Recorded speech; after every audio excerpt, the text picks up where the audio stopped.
My name is Ashley, and this is Let's Talk Dispatch. I do. You're gonna do it. Do it really well.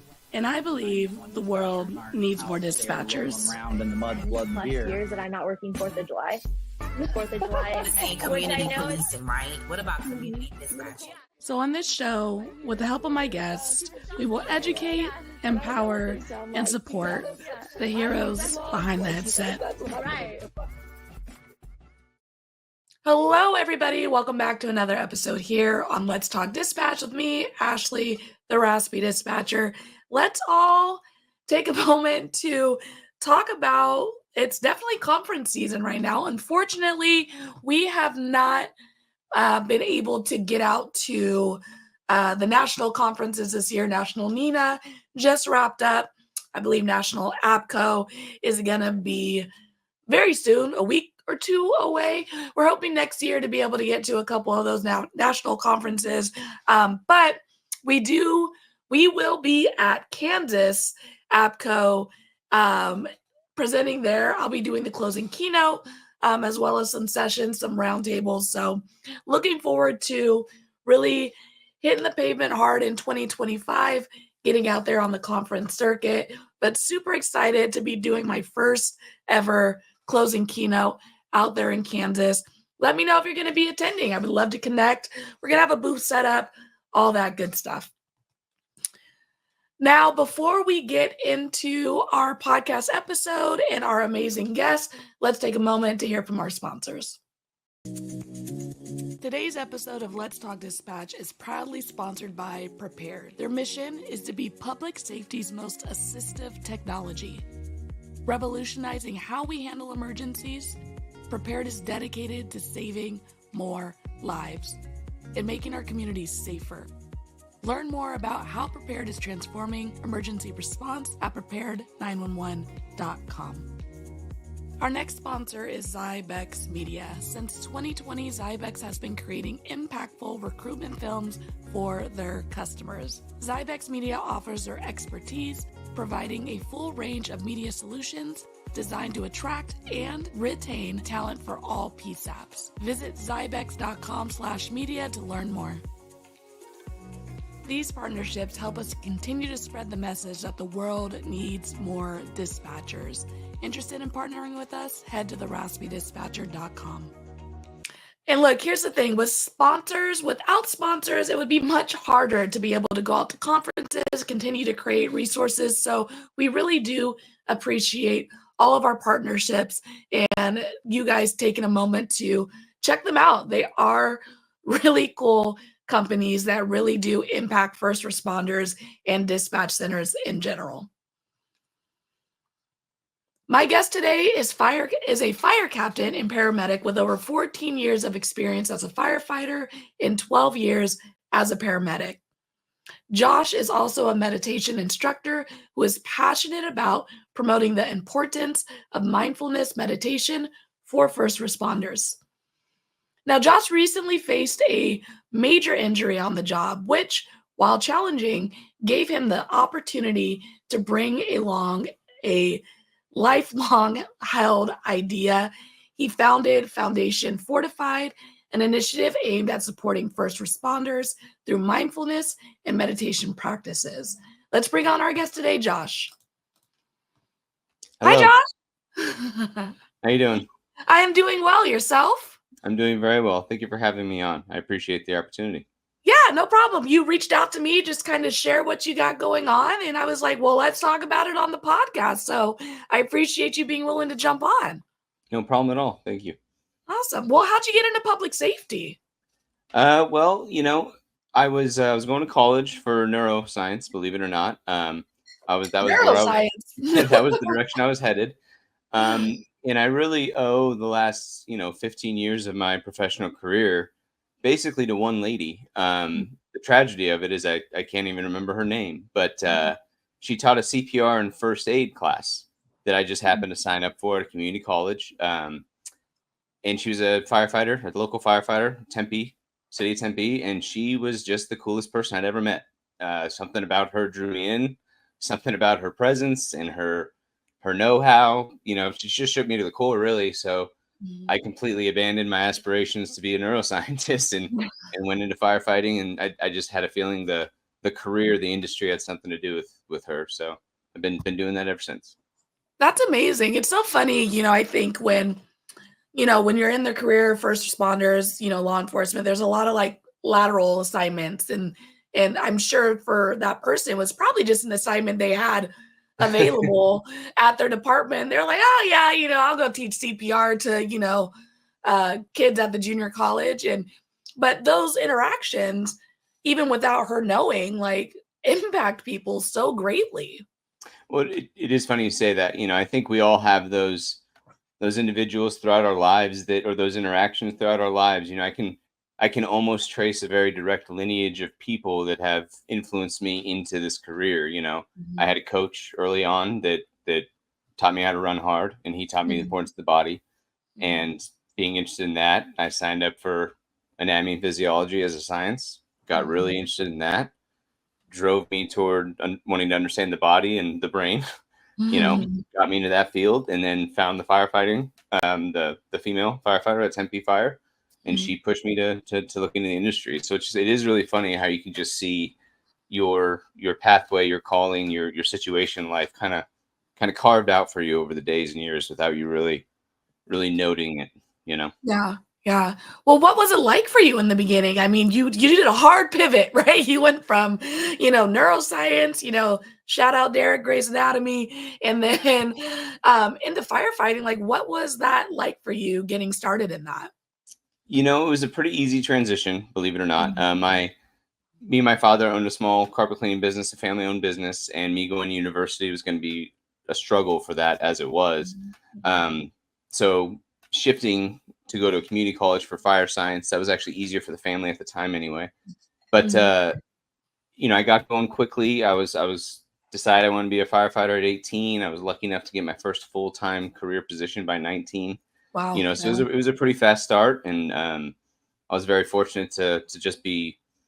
I mean, I've known so many men and women over the years who test for so long, Yeah. and I was just fortunate at the time to get on early. So Yeah, that's my understanding of the fire getting into that, in-field response is that it is an extremely long process and that a lot of firefighters or a lot of folks who want to be firefighters start in the ambulance at like yeah, private companies and then like hmm test out, test on.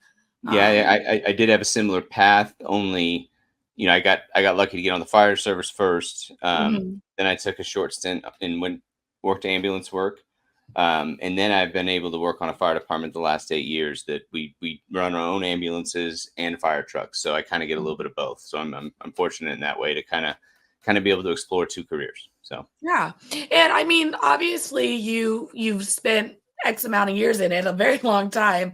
And you're a captain, you're a leader in your department. What for folks who are just in general working in first responders, if there's any, of course, firefighters listening, like what do you think makes a good leader in these roles that are so tough? These jobs in general are tough and wearing, and what makes a good leader in these positions? I think the advice that I would have given in a different time, even 20 years ago, would probably be Mhm. different than what I would say now. Mhm. I think what we need more from not only our leaders but even in our own lives is more of our attention back. Mhm. Our leaders tend Mhm. to lack their own attention. We lack our own attention. We're living our lives at a very match like attention span where we get on our phones and we light that match and it burns out, and then we look for a bowl of ice cream to satisfy that, and that burns out, and then we're constantly trying to satisfy these gratifications, and I don't think cell phones have helped that. And I think Mhm. leaders today now than ever need to be able to disengage with the outside environment, the stimulus from our phones, the stimulus from everything going on in the world, and be able to just engage with your teams. I do not think that is talked about enough. I think in Mhm. today's day and age, we're lacking what's most obviously causing us all to suffer more, and that is just being less disciplined practitioners of our own attention. Mhm. No, it's very true, and it's a very it's one of those things, like, we love technology, right? As first responders, we love it. We love when, well, we hate implementing it, but love it when it works well for us. Correct. Correct. So tech is great, like great tech location saves lives, so on and so forth. And I'm sure there's awesome tech in the firefighter world that I have no idea about. Like, I just Yeah. watched a gosh, what was it? It's probably a TikTok, me being on my phone as we're talking about. They were interviewing some firefighters, and um the folks who were talking to the firefighter asked, like, dude, what's the deal with the mustache? Like, why do all the firefighters have the mustache? And the I can guy was explain it. yeah, he was talking about, like, back in the day, firefighters, when they didn't have all this gear to go in the fire, would have the mustache to catch their boogers. Listen, listen. I'm going to tell you. I'm going to let all the dispatchers out there know firefighters are lying. All right. That might be the reason why it started, was some Yeah. smoke protection. But Yeah, the yeah. answer now is we have to wear our masks, Yeah. and the masks have to have a good seal across your face and your chin, and so you can't have hair there. So the big bushy mustache is the most amount of facial hair most career firefighters can have on their face. That's why you get Interesting. what you get there. Yeah. I've been fortunate enough to grow out this, majestic beard here because I've been on workman's comp for a little while, Oh. getting through this injury. So listen, I'm 35, never been able to grow a beard. So as soon as I got injured, I said, I'm going to have one for at least the year I'm trying to recover. Oh So my gosh, that's so the secret. amazing. It all goes down to the mask. So That is hilarious. But, my point is that, technology has created the mass system and, like, all these other things that folks have available for them, specifically for firefighters. So we love technology, but you're right. Like, when are we not on our phones? When are we not, like, even when we're watching TV, we're picking up our phone and just scrolling, it's one of those things. the problem, I would say, I'll pick up what you're trying to say and try to Yeah, say it a little differently. please. With our technology, with our devices, all these things that are trying to game our attention, trying to compete for our attention, right? Mhm, They're all great tools. They really are, just like you're saying. mhm. The problem is that they have this spell that they put on us, this mystery at them, where very quickly we pick our devices up to use it as a tool to host a podcast or to have an interview and share information. But Mhm. very quickly we all become desensitized to that use, and we start to use it as a toy. So we Mhm. take our tools as devices to be productive, and we turn them into entertainment devices, and then they become toys. And then before we know it, we've lost the last 20 minutes of our lives Mhm. scrolling useless stuff when our kid has, our child or our crew has been wanting us to play with them or to give us to give them our attention. I just think that a healthy respect for how difficult it is to maintain our attention in today's world is something that we need to talk about more. And meditation is a skill that we can use to hone our attention and therefore live our lives in a way that isn't so vacuous. Yeah. So how did you find meditation? How did you get into that, involved in that? Well, I began it as a personal journey about 8 years ago. And very quickly I took to it. I took to the very simple practice of just trying to focus on your breath, you know, and parts of the job that we've all been trained in, dispatchers, police officers, paramedics, and firefighters, we all have certain training about situational awareness. We all have training about the breath and what to look for when somebody is having an emergency of the breath. We all know what it's like to use our hearing for specific clues. We all have certain innate training throughout this job that lends itself toward good meditation practice, toward understanding what it is we're trying to accomplish there. However, there's a side of meditation that is completely dedicated toward wellness and happiness and avoiding suffering. And this was the part of practice that I struggled with. Mhm. And I think I understand why after many years of practice, and that's part of why Foundation Fortified was started. In meditation practice, avoiding suffering is kind of one of the central teachings, right? Avoiding suffering. Mhm. And you try to avoid suffering through your own mind first. And then that compels you to want to fix suffering in the world, right? And we're all drawn to that in the field. Yeah. Well, the problem is when you're a first responder and you're trained and responsible for responding to the suffering of your community, Mm. you're really not avoiding suffering in that case. And Yeah. what's worse is the suffering that we do deal with often has outcomes that we would wish didn't happen. Yeah. And it's because of this journey, this new form of suffering that only first responders have begun to understand in human civilization Mm. that we're struggling with PTSD, we're struggling with how to overcome this. And I personally believe it's because we aren't training our first responders to understand their mind, to understand how to not align with its every moment to moment false dispatch, whether you're worried about Mhm. a conversation you got to have later, or a call that you heard, or something reminded you of some suffering that you were part of in your career. Mhm.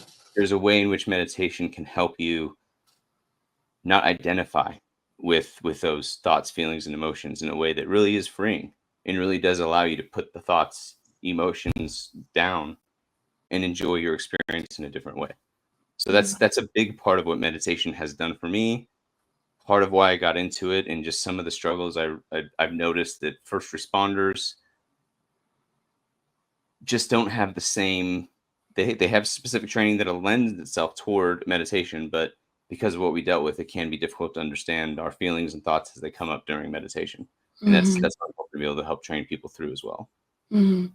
And I feel like for me, in the moment I've tried, I think at the closest to meditation is like yoga, right? Like Mhm, mhm, the calming, just the breathing, and I have a hard time with like shutting off my mind, and I think that's a constant for probably a lot of first responders, just because you're mhm. constantly there's a constant go go go Yeah. that we're used to for 12-hour shifts, like call to Mhm, call, mhm, call for service to call for service. I mean, or just that be ready to be ready type of mhm. feeling that when we're in our personal time, it's a little hard to shut off. It's a little hard to be Correct. intentional with that.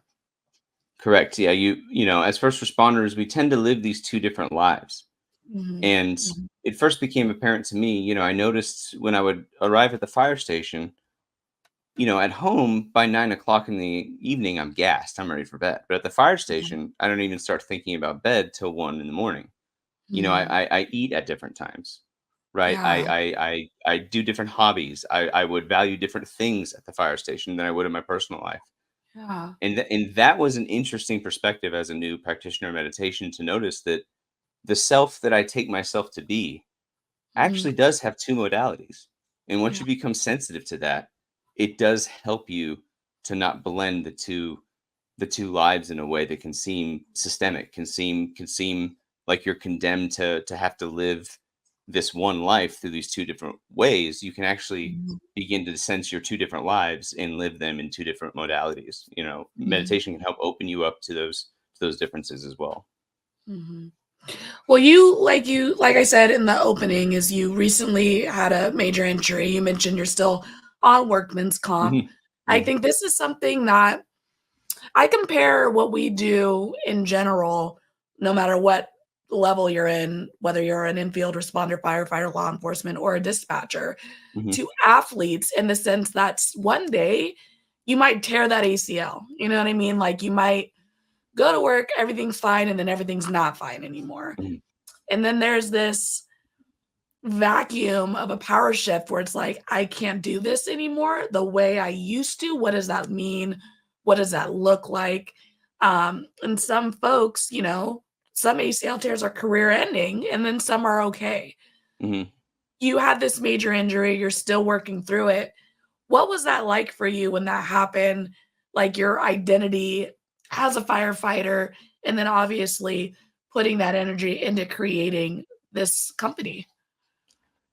Well, you know, thank you for asking. So it was Thanksgiving this last year, actually, was the incident. Mhm. Just being a dumb firefighter, let's be honest, the crew wanted to go out and play a little bit of football. Mm. And so I went out there and I ended up just shattering my right knee. I Mm. did tear my ACL, Oh, okay. There it several other is. major injuries in there. Mhm. Problem with my injury was, you hear things like ACL, MCL, Yeah. different ligament tears. Hmm. Those are all, softer tissues that can be repaired. My Yeah. injury was a cartilage injury, a bone injury, so it's more of a hard tissue. Mm. Yeah. So I'm still working through recovering of that. Yeah. But, in the beginning days and weeks, it was a very interesting experience. Mhm. To prior to injury, I was a very active individual as a fire captain, 48-hour shifts over here. I would work with carp cleaning business, my father over there. I Mm. have two kids. They're both very much into basketball and sports. So we'd be playing all the time, and Yeah. I maintain my own workout regimen. Well, after injury, the fire service is stripped from you, carpet Mhm. cleaning stripped from you, playing with your kids, your Mhm. personal, ability to de-stress with exercise is taken away from you as well. Mhm. So there Mhm. was this moment of like, what am I? If I'm none of Mhm. these things, if all of this can be taken from me through one injury, then what am I? And Mhm. I struggled with that question even as a practitioner of meditation for about a month and a half, Mhm. until it occurred to me that this is probably the first time in my life where my children are actually going to hold the keys to who I really was during this moment in my life. Because Mhm. prior to this, my kids are 11 and 9, Okay. right? Prior to this moment, I can almost explain to them dad's decision to promote, or mom's decision to become a nurse. I could Mhm. explain these, but my kids are kind of looking back at their old man right now, and Mhm. they're kind of making judgment calls. Mhm. How's dad responding to this struggle? Who's Mhm. dad going to be after the injury? And I'm going to hear that story through their mouth in a couple years Yeah. about this dad, who he was before injury, and then what the injury did to me after. And I Mhm. just began to see it as an opportunity to make the knee injury the moment for my kids that I Mhm. just became the better father, Yeah. the more present husband, the Mhm. the person that they always really wanted from me, but I couldn't see them being the storytellers of my life to me until that moment. Does that Mhm. make sense in a way? No, it does. I think especially when we're younger, right? I think we've all had this Yeah. like moment with our parents. Is like our parents are super dad, super mom. Like they're these humans without Hmm. fault, right? Like Hmm. they make no mistakes. They, fight the monsters under the bed. They do all the things for us. Yeah. And then there's a moment where they're human, and you're like, whoa, whoa, whoa, wait a minute. Hmm. It's Like, true. no, no, no, you're not supposed to have faults. You're not supposed to It's make true. mistakes.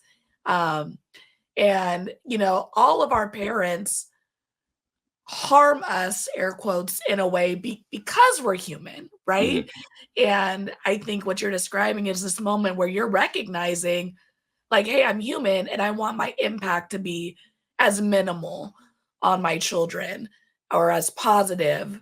Like I still get to deal with life, but I'm recognizing that my life is going to bleed out a little bit on my kids. Yeah, I would just kind of again touch on what you're saying there, because Yeah.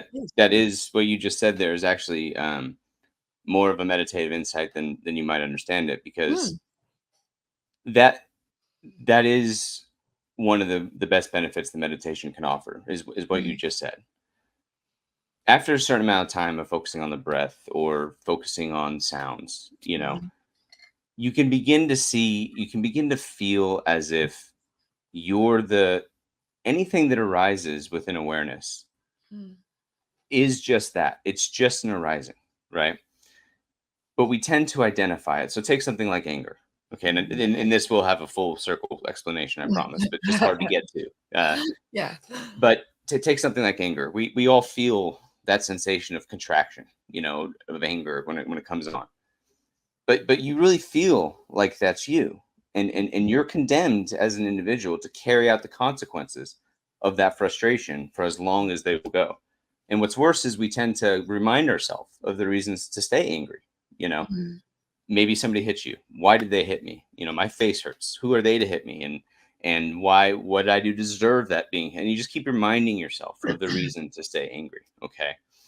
Now, what meditation can help do is see that you really are the victim of this arising of anger, and it's as unpleasant as any other state that causes you suffering. mhm, It's not fun to be angry. But Mhm. anger really does have a half-life of about 10 seconds, no matter what happens. If you can pay attention to it close enough, it disappears as fast as it comes on. Mhm. So meditation really can be like a superpower to realize that yourself, this anger, this person that you take yourself to be, really is the source of your biggest problems. Mhm. You know, every time you put your own wants, you put your own suffering or your own headaches out there for your family and your friends and your crews to deal with, Mhm. you're the one creating that state. But Yeah. to the degree that you can just let it pass, you no longer continue that causation of anger, frustration from getting out there into the people that you care about. So, Yeah. so what you're saying really is an interesting moment of meditation where you can begin to see that your biggest source of all of your problems really is your mind. It Yeah. really is your mind. And to the degree that you can control your mind and not let it control you Mhm. is kind of like a superpower in this world. It really does allow you to let go of the stimulus in your life that isn't worth holding on to and Mhm. hold on to the Mhm. ones that are worthwhile paying attention to, you know? Yeah. In my relationship with my fiance, like one thing we do when we have like disagreements, arguments is we rate thing on on a scale, right? Like 10 Uh-huh. is like we're talking about this. This is that we're holding this ground. This is something we need to discuss. And then there's like one, twos, and threes where like it's really not that deep. Like this might make me feel a type of way, but like you said, 10 seconds it passes, right? Like Mhm, mhm, I can let this go. Like, this is mhm, not something I need to bother our day with, where mhm. sure, it made me feel a type of way, whatever that thing is, but it's really a one, two, or three. So why are we wasting our time putting energy into something that really isn't that big of a deal? You know what I mean? So I think that's Right. kind of similar to what you're suggesting is like Absolutely, letting things absolutely. go. But, PTSD is an interesting one in our field. Yeah. Yeah. I've had my fair share. We all Mhm. have. I personally, I don't know how dispatchers do it. Having listen, as a practitioner of the mind, okay, Mhm. Yeah. at least I have an explanatory. You get called out for a broken leg. Yeah. You see it, you help it, you influence it to the degree that you Mhm. do, Mhm. and you let it go. Whereas a Mhm. dispatcher's plagued with only their imagination Mm. until you're lucky enough to get an officer in the building who might give you his secondhand opinion of what happened. Yeah. The imagination component to what dispatchers deal with, I can only imagine how difficult that must be.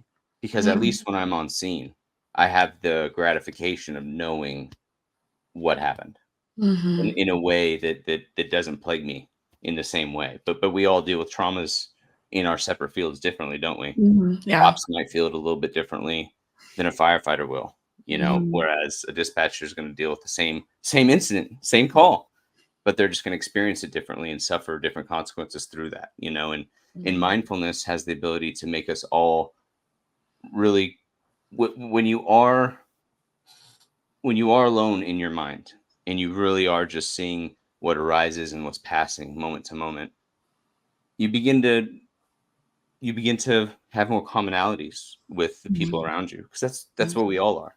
We're all just minds that are absorbing information, Mhm. dealing with the consequences of that information, and then Mhm. trying to live our lives in response to what we're seeing and dealing with to the degree that we can. Mhm. And some of us have more luck than others. You Yeah. know, one of the questions. Do you mind if I? Please. Yeah. One of the questions you asked me to rehearse. One of the questions you posed to me prior to the interview was an early call. Mhm. Any early Mhm. calls I remember, and you know, one I wanted to share with you just because it was interesting. I remember my first call. I was in Black Canyon Fire. I was a Mhm. volunteer firefighter, and Mhm. we get called out for a motorcycle accident. Mhm. And it's this elderly gentleman in his 60s who had a leather vest on that said Vietnam Veterans for Victims or whatever. And this was an organization of Vietnam veterans that Mhm. were doing charitable work in the world, right? Mhm. And this man was dead now. And I'm an idiot 18-year-old running this call on this gentleman who's Mhm. obviously more capable than me in life, who's obviously done more in the world than I have. Mhm. Mhm. And he just had bad luck that day. And the difference in luck in how that hero, I don't a Vietnam veteran doing charitable work for people, Yeah. driving across the state, just enjoying his day, was just gone. And Mhm. there's some idiot 18-year-old who drove that same path to get to work, made it Mhm. to his destination. Mhm. And that was just such a dichotomy for me. It was just such a example of luck in Mhm. life that I've never Mhm. really been able to get over yet. It's like Mhm. we all have this component of luck at our back, you know, Mhm. and unlucky. Where if you just happen to be living a life where your health is the degree that you want it and your finances are to the degree that you want it, those are all good things to have. But Mhm. so many of us, and we run on incidents where people's lives are disrupted by something overnight. And Mhm. this dichotomy of luck is just a very strange thing to grapple with when you really pay close attention to it, when you really wrestle with what it is to just live a life that's relatively blessed. We live in a Mhm. world where there's 8 billion people, and most of them would consider their prayers answered if they could just switch lives with you or I, you know. Yeah.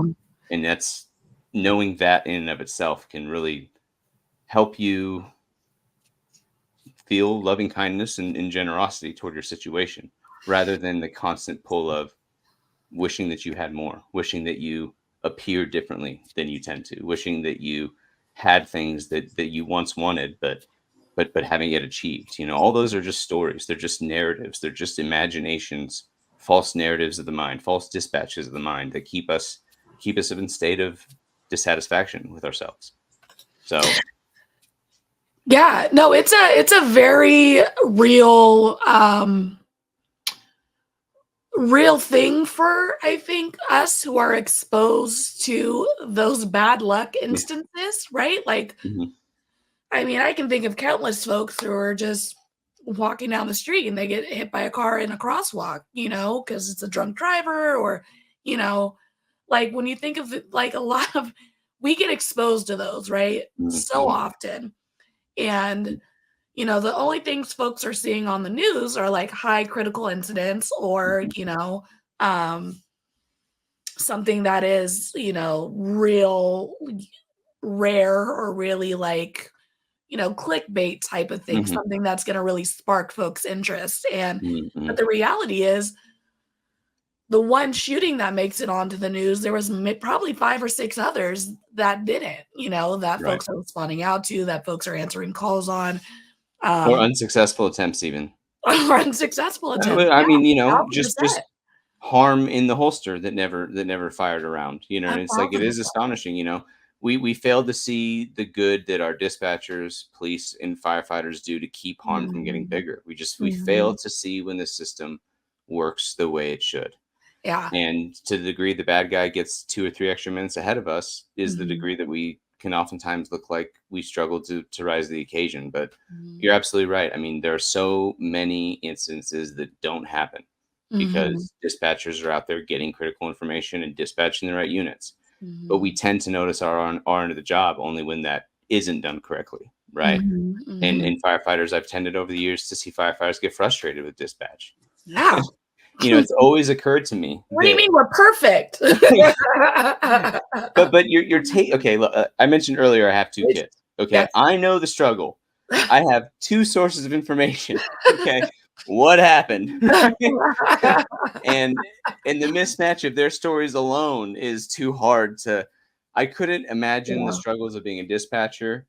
I know what unit I'm responsible for. I know the degree, the capabilities of the men that the department has given me to train, and I Mhm. know what I can do with any given situation that I see or I'm dispatched to. Yeah. To be given just words through a receiver by a person who has no training on what to explain and how to get, you guys need, all the credit in the world, and Mhm. dare I say, a little bit of mindfulness. But Mhm. I've always thought dispatchers have probably the hardest job. You guys have the complete Mhm. setup with bad information, and the way you guys are able to like I said, we only notice when it doesn't go right. But Mhm. countless times throughout our lives, things go well for us. And Yeah. and and, and we spend most of our time worried, spending our mental energy on the things that aren't going the way we wish they would, instead of Mhm. just accepting our lives for what they are and being grateful for what we do have. And I think that meditation and mindfulness is a huge pathway for understanding that about human nature, and then being able to overcome that struggle in each of our lives. So obviously you have lots of years of experience as a first responder in meditation, and you took all that information and created Foundation Fortified. What is Foundation Fortified? What are you hoping it to be? And how did it all come together? Well, Foundation Fortified is just a mindfulness platform that I built for first responders, dispatchers, paramedics, EMTs, cops, and firefighters. Okay. I kind of have everything landed on YouTube right now, as just everything's on there that I've produced so far. I kind of call it my recruit module. You know, they're beginning meditations, beginning segments, and training on there to explain what to do when you first start sitting in meditation, and then some beginning mindfulness sits to help adjust to the practice. From here, I'm hoping to just put the word out there, you know, of what mindfulness is and why first responders should be doing it. It's a trainable skill that we responders fail to appreciate at our own expense. It's very similar to exercising a heart early in an academy, or exercising, you know, teaching an academy recruit to maintain physical fitness. Okay, one, it's going to maintain the ability to do your job better. You know, it's going to allow you to live your life being healthier anyway, and it'll prevent long-term health outcomes. The mind works in the same way. And none of us as first responders need to go to the Himalayas to, you know, find nirvana or nothing. It's a trainable skill that takes about 10 minutes a day to show real benefit. And this is all, you know, scientifically defensible. You can find some articles on my website. But it's a trainable skill. And on Foundation Fortified, I know how to talk to first responders. I know what struggles we have. I know what it's like to live this dual life. I know what it's like to hear a cell phone go off in you know, at the frozen section of the store, and, you know, feel that jump in your chest. You know, we're all more sensitive to disruptive noise because of our jobs. You know, I have meditations designed to help with that. So to answer your question, Foundation Fortified is a mindfulness platform that I built as a mindfulness instructor and a first responder to hopefully promote mindfulness to our community and get the word out and see if our industry is ready for this practice, because I don't know of anybody who's teaching first responders to do mindfulness. And so I'm hoping to be the one that can bring it to our industry. I love the idea of mindfulness really being a tool in the tool belt, like on the job, in the middle of the thing, you know, and being able to tap into that, you know. Well, and you know, if you don't mind, I'll touch on that. You know, I'm sure the term spinning, you know, this person's a spinner is common in dispatch as well. You know, that I'm not saying something that would be deaf to dispatchers when someone is being told that, you know, this person spun on that call, or they're spinning on this call. You know, what is that? And why do we look down on that as responders in our industry? You know, this person spun on that call, or they are a spinner. What we're admitting to ourselves is we as responders are failing to help one of our own deal with the anxiety of response. That's really what we're admitting. We're not saying anything about the individual. It would be like saying, you know, somebody who can't score a certain number on SAT can't be a firefighter or a cop. You know, that's us failing to equip you with the education, the tools that you need. And that's why we have academies, so that anybody can serve their community by being a responder. To the degree that you can do that is its own problem. But you know, we want our community members to be responders. But to call somebody a spinner is just to admit to ourselves that we haven't helped this person develop the tools mentally to be able to deal with on-scene stress and real-time stress of the job. Mindfulness can help in that way. I think what it means to help our young recruits and help each other deal with trauma, deal with stress of the job, deal with the consequences of balancing family and a different career, balancing personal life and a professional career, being a civilian and somehow a public servant. You know, this is all a very strange life that we all live. And meditation and mindfulness can really help you stitch these lives together in a way that you just don't know what you don't know when you don't know it.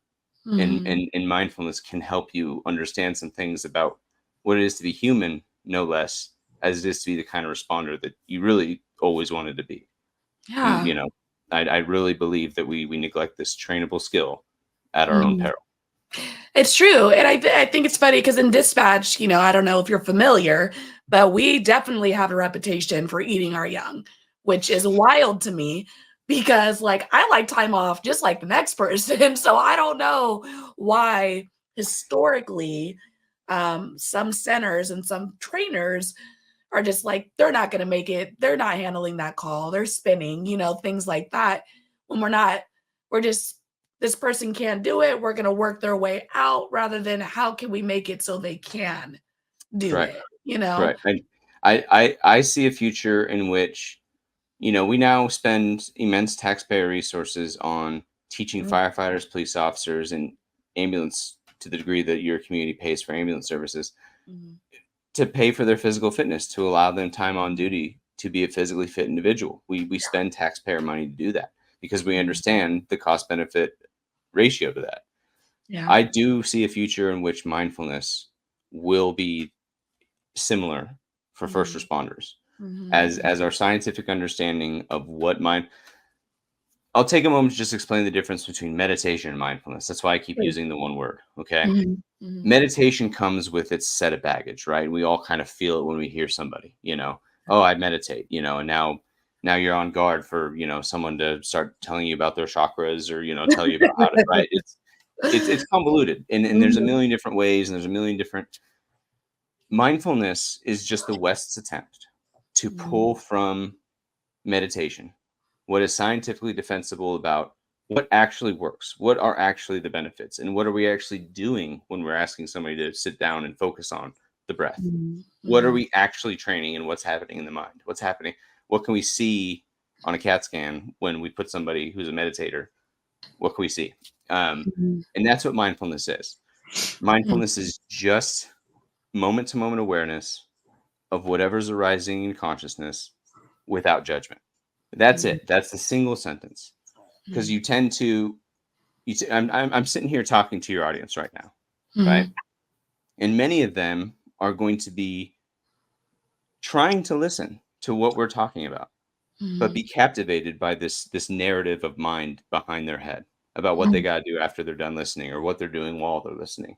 And Mhm. they're going to be competing for their own attention between their own narrative back here and then what they would like to be doing with their attention here. And, Mhm. and mindfulness is that skill that can help you drop the baggage of constant false dispatches of the mind and just utilize your attention the way you want to, the way the person that you take yourself to be, wants to, rather than Mhm. going to spend time with your family and then noticing that you've been on your phone for 30 minutes. What Mhm. happened there? Yeah. That was you losing your own attention. That was Mhm. like you completely abandoning a set of your individual person and leaving it in a different room. You were more or less just a robot for the last 20 minutes who was Yeah. breathing the same room as the people that you wish you were there to spend time with. Yeah. Mindfulness can help you stitch all that together. So It's such an interesting concept, and thank you for breaking that down for folks because it's true. Like the words we use, the language, it does have everyone brings their own baggage to, mhm, words and language. And I think buzzwords, meditation, wellness, self-care, yeah, all these things that are definitely more dominant in our first responder world now than right. they've ever been. Um, and so having an understanding of what we're actually talking about, I think is helpful for people who do get caught up in the Mhm. words and, the baggage we're bringing with those Yes, words. So absolutely, certainly. absolutely. On my YouTube page, if anyone, I try to have three different sections there. I have a guided sessions list where you can go there and find any guided session that you like. If you're new to mindfulness, you're new to meditation, I would suggest starting with loving kindness, or I have a meditation on there called Ticket Booth. I wrote that one for everyone in first response to try to Mhm. connect with their communities and try to understand the gratitude their communities have for them in a way that Mhm. you can feel it in real time. Because we Mhm. we we we do our jobs and we have this wake of gratitude behind us that we never Mhm. get to actually feel or accept. And it kind of Mhm. hardens us, I think, to our jobs, right? As a Yeah. dispatcher, what Mhm. would it do for you to really be able to accept the thank you from an individual whose phone call that you took? But you're Yeah. never going to get that, are you? But Not often. Not I often wrote enough. to, what Mhm. was that? I said not often enough. Not often enough, right? And I think that's again its own struggle with being a public safety in today's world is we do a lot of good, but a lot of the good we do fails, sadly, Mhm. because of the trauma, because it's just the nature of the work. Mhm. And then a lot of the good that we do, we never get to see the results of. Yeah. So we just get to deal with the suffering and then a question mark, right? Mhm. So if you're new to mindfulness, you're new to meditation, you want to give it a try. I do have a guide session on there called Ticket Booth, where I'm asking you more to follow a narrative than actually meditate for the first time. And Mhm. then from there, I would just explore with, some of my my mindful breathing ones. You can Mhm. go into some of the more public safety response ones, like first day self is a good one for loving kindness toward yourself. Mhm. There are some other ones that help you deal with consequences of sounds, like I was talking about earlier. I have a couple Mhm. on there called, I believe, heart saver tones, modeled after Mhm. the dispatch tones that some fire departments use these days. Yeah. Um, so you Yeah. you can go explore the guided meditations there.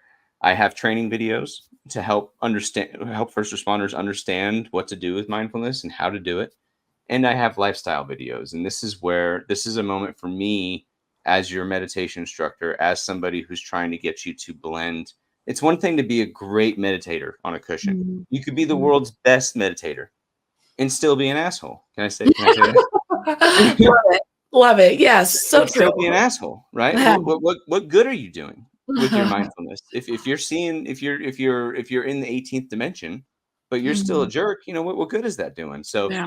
the lifestyles are where I try to help you take your practice from the cushion, as we say in mindfulness practice, and into your real life, into the station, Mhm. into your personal life. I try to Mhm. show you ways in which you can blend your mindfulness practice into your real life so that you can Mhm. have the benefits there as well as feeling great for 10 minutes on a cushion. Does that make sense? Mhm. Mindfulness practice Yeah. is great when you're having that out of body experience and you're just, everything disappears and you're one, all that's great. And I've had those experiences and I enjoy them as well. But the real benefits of mindfulness are what it does for my family. It's what it Mhm. does for my crew. It's what it does Mhm. for me to not condemn the people I care about and the crew that I care about with my own nonsense, with my own distractions, with my own emotional baggage. That's Yeah. the promise of meditation that I'm hoping first responders can really get from the practice is not only in their careers, but just enjoying their lives as human beings more. That's what Mhm. meditation was first developed for Mm. over Yeah. 5,000 years ago, right? It's Yeah. 2,000 years ago. It's being a first responder does not make you a meditator. We just don't have anybody training first responders how to use mindfulness and how to develop it. So that's what I'm hoping to do. It's amazing, and I love the concept of, self-care, all that's great. Um, Taking care of ourselves is great, but taking care of ourselves leads to us being able to take care of each other, right? And sometimes we miss that. We forget about that part of it. Yep. So I Yep. love that. Like that's the focus. And you said it straight up plain is like you can meditate great, but if you're still an asshole, like what are we really Well, doing? you And know, I love that thought process behind it. what another way of trying to attempt to say the same thing is, something that really took to me when I was about, I don't know, I must have been 15 is someone once said, prisoners behind bars, if they misbehave, what do we do with these individuals? We put them in what? Solitary confinement, right? Mhm, And this is considered the worst form of punishment we can impose on an mhm, individual, right? mhm, mhm. But if you were to put a Buddhist monk in this room, he'd be fine for days. He or Yeah. she would sit there for days, Mhm, undisturbed. Now, what's the difference between these two individuals? mhm, One has learned to master the mind. And mhm, if we're honest with ourselves, being alone with the mind, our own mind, is some of our biggest fears. mhm. Or do you not reach for your cell phone the moment you have to wait 4 minutes in a doctor's office, right? Yeah. To be Mhm, alone with your own thoughts is something that is so intrinsically dissatisfying to us. that we seek distraction at any cost. We'll turn on a TV, we'll turn on the radio, we'll turn on our phone, we'll go find someone to talk to. To be alone with our own thoughts, feelings, and emotions is something that we don't tend to want to do until we give it a try, until we practice the skill and begin to find the practice benefiting our moment to moment lives and experience in a way that feels indelible, feels really like we should have been here the whole time. Amazing. Well, your YouTube channel is, I'm imagining, at Foundation Fortified for folks who want to go check that out on YouTube.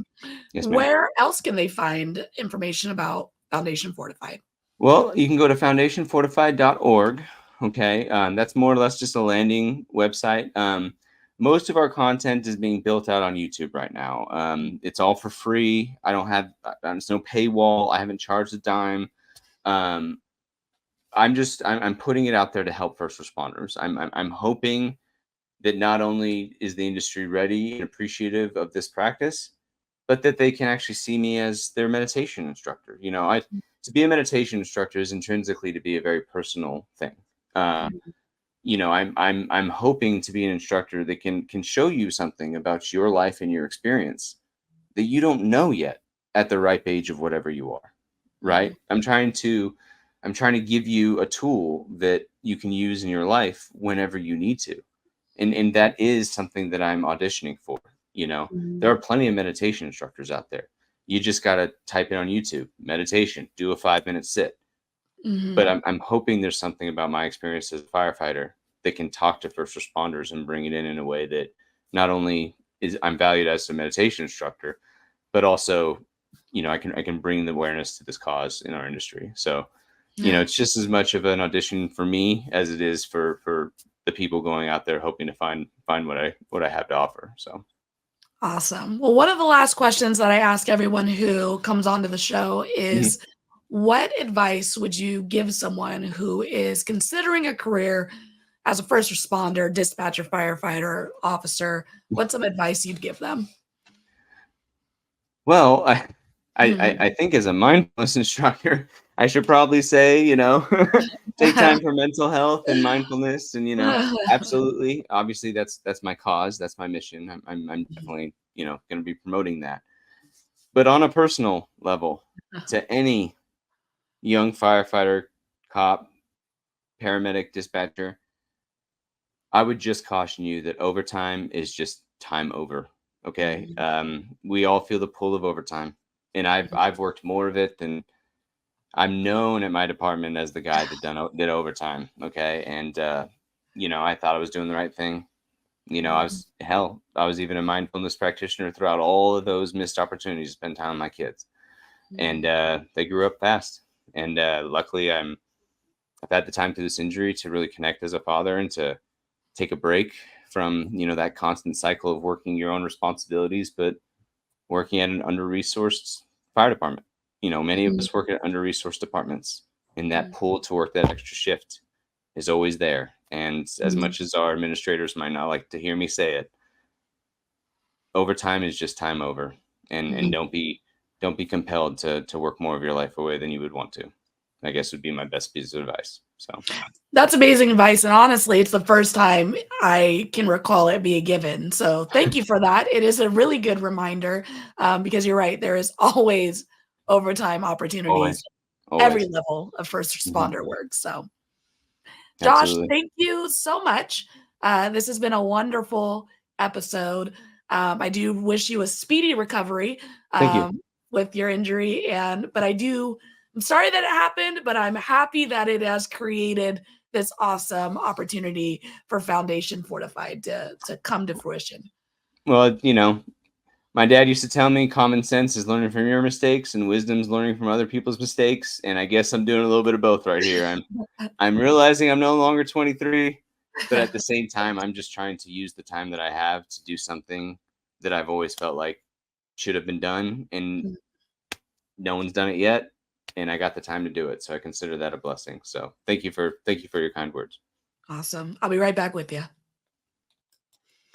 All right, everybody, another amazing episode here on Let's Talk Dispatch. Truly, what I love about this podcast is getting to hear from these amazing folks who are using their personal talents, their personal, life experience to create good in the world, especially for first responders and for folks in general. So Josh, thank you so much for coming onto the show.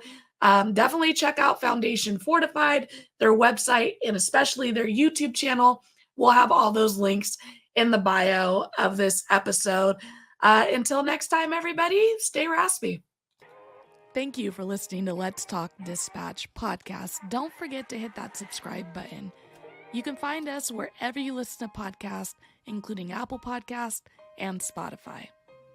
If you're interested in becoming a guest on the show, or maybe even submitting your own story, you can do all that and more at theraspydispatcher.com. Until next time, stay raspy.